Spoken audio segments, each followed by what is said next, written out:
The cutting January wind blew through the streets of Oakland, California, bringing with it the characteristic cold of the winter season in the San Francisco Bay.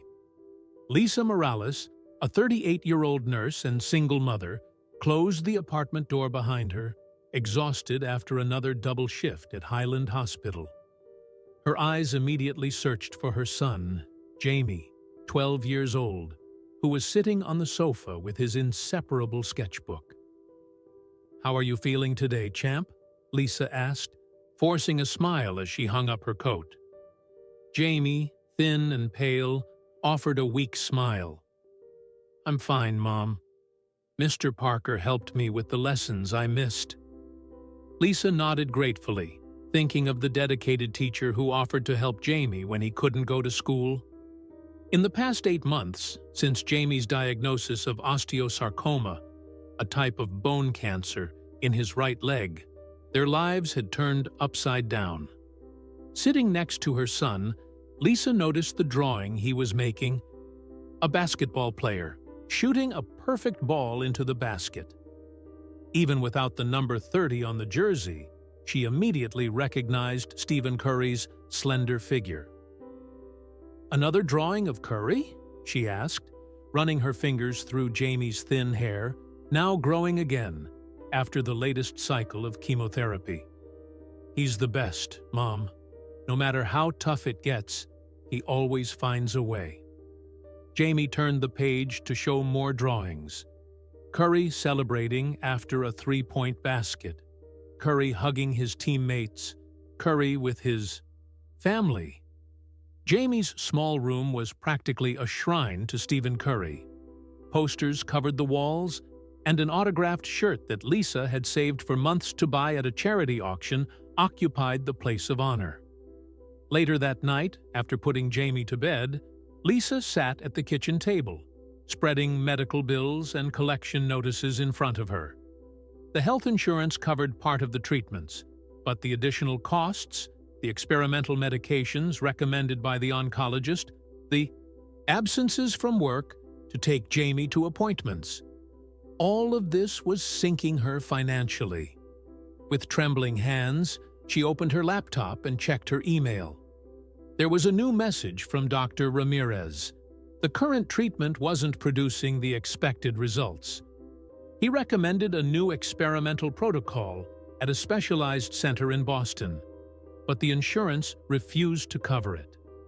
Lisa covered her face with her hands, allowing herself to cry silently for the first time that day. The apartment was quiet, only the occasional hum of the old refrigerator breaking the silence. "I promised I'd do everything for you, Jamie," she whispered to herself. Her eyes turned to the wall where she had pinned photos of Jamie, before the illness, playing basketball on the school team, smiling widely in his Golden State Warriors shirt. Next to it, a calendar marked the next Warriors game against the Lakers, 3 weeks away. On impulse, Lisa opened her social media. She rarely used them, except to stay connected with some friends and relatives. But that night, with desperation building up like a storm in her chest, she began typing a message addressed to Stephen Curry's official account. "What am I doing?" she muttered, stopping halfway. The chances of a celebrity like Curry seeing her message were practically non-existent. But looking at the dark hallway leading to Jamie's room, where her son slept dreaming of 3-point shots and impossible victories, Lisa found the strength to continue. With tears in her eyes, she wrote her message and attached a photo of Jamie with his Warriors shirt at the hospital. She pressed send and closed the laptop, not knowing that this desperate gesture would change their lives forever. Lisa's morning routine invariably began at 5:30, well before sunrise. On that gray Thursday morning, while preparing breakfast and sorting Jamie's medications, her cell phone vibrated with a notification. It was probably Karen, her supervisor at the hospital, asking if she could cover another shift. Distracted, Lisa unlocked the phone and froze. A direct message on her Instagram account from a verified profile. Stephen Curry, 30. Good morning, Lisa. Your message deeply touched me. I would like to talk more about Jamie. Please check your email in the next few minutes. SC. Lisa dropped the spoon she was holding, scattering cereal across the kitchen counter. With trembling hands, she ran to her laptop. There was a new email from an assistant at the IE Eat, Learn, Play Foundation, Stephen and Aisha Curry's charitable organization. This can't be real, Lisa murmured, but the email seemed legitimate, requesting a phone number for contact and including information that only someone who had read her message could know. 20 minutes later, still trying to process what was happening, Lisa's phone rang with an unknown San Francisco area number. Hello? She answered hesitantly. Lisa Morales? A professional female voice responded. I'm Melissa Chen, Mr. Curry's executive assistant. He was deeply touched by your story and would like to help. What followed was a surreal conversation. Melissa explained that Stephen wanted to meet Jamie personally and was arranging tickets for the next home game, including a backstage meeting. That's amazing, Lisa managed to say, tears streaming down her face. But I need to be honest. Jamie's situation is complicated. He doesn't always have the energy to leave the house, and I can barely pay our bills, let alone. Lisa, Melissa gently interrupted, Mr. Curry is aware of the medical situation. A car will be sent to pick you up, and he would like to talk about how he can help beyond this meeting. When Jamie woke up that morning, Lisa sat on the edge of his bed, not knowing how to break the news without sounding like a fantasy. Jamie, I have something to tell you, but it's so unbelievable I don't know where to start. The boy's eyes widened when she showed him the message and explained the call. For a fleeting moment, Jamie's pale face lit up with a smile that Lisa hadn't seen in months. The same open, spontaneous smile that she treasured in her memories from the time before the diagnosis. Mom, you really wrote to him? And he answered? Jamie asked, his weak voice gaining a tone of excitement that broke Lisa's heart. Yes, champ. I was desperate and, well, it seems our cry was heard, she answered, holding his small, fragile hand. The days that followed were a roller coaster. Lisa exchanged emails with Curry's team, sent the requested medical details to ensure Jamie would be safe during the visit, and requested time off from the hospital, which her supervisor immediately granted upon hearing the story. On the Sunday before the game, while Jamie was resting after a difficult morning with medication side effects, Lisa received another call from Curry's team.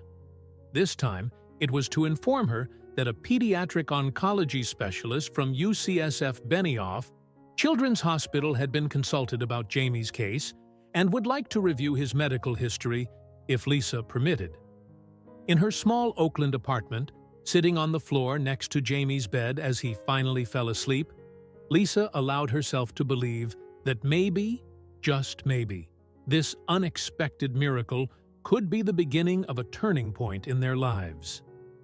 The Chase Center glittered under the San Francisco night sky, its lights reflecting in the bay as hundreds of fans converged for the Warriors game against the Lakers. Among the crowd, a black car slid up to the VIP entrance, and Lisa felt her heart racing as she helped Jamie out of the vehicle. "How are you feeling?" she asked for the 10th time, adjusting the wool beanie covering her son's partially shaved head. Jamie had insisted on coming, even though he had gone through a difficult day of treatment. "I'm fine, Mom," he answered with a determination that Lisa recognized.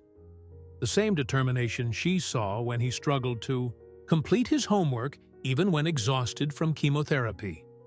An assistant named Rachel greeted them and led them through corridors reserved for staff, explaining that they would meet Curry before warm-up. Jamie, usually quiet and withdrawn after months of treatments, now looked around with wide eyes, absorbing every detail.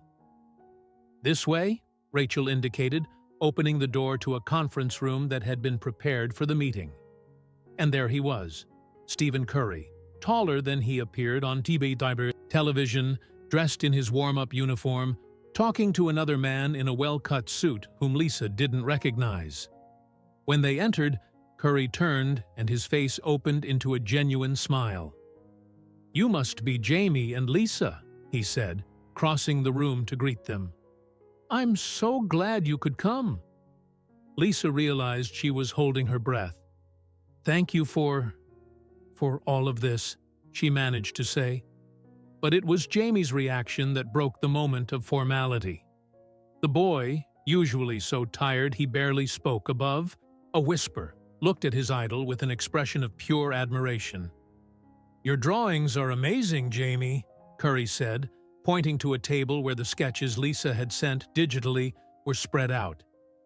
"You have real talent." "Thank you," Jamie stuttered. "I draw when I'm in the hospital. It helps pass the time."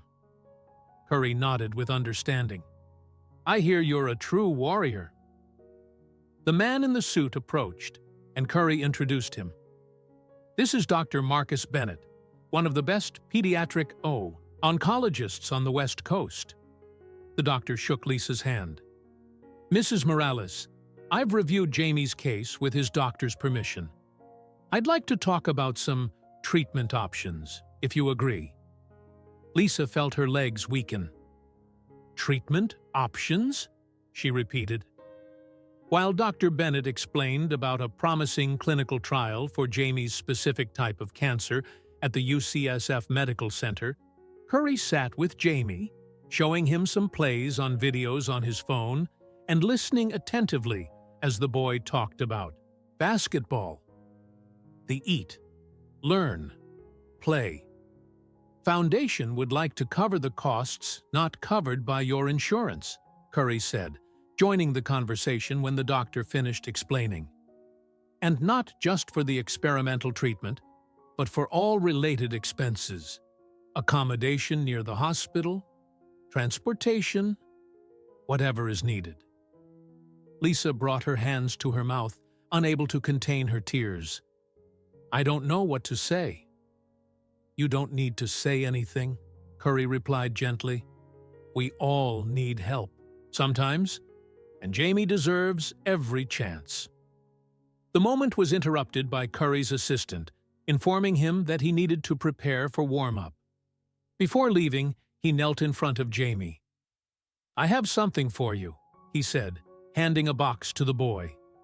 Inside was a pair of Curry 9 shoes, identical to the ones he would wear that night, autographed and with a special message. "To Jamie, never give up on the shot. We're in this together." Curry then pulled something from his pocket, a blue bracelet. "This is my lucky bracelet for important games.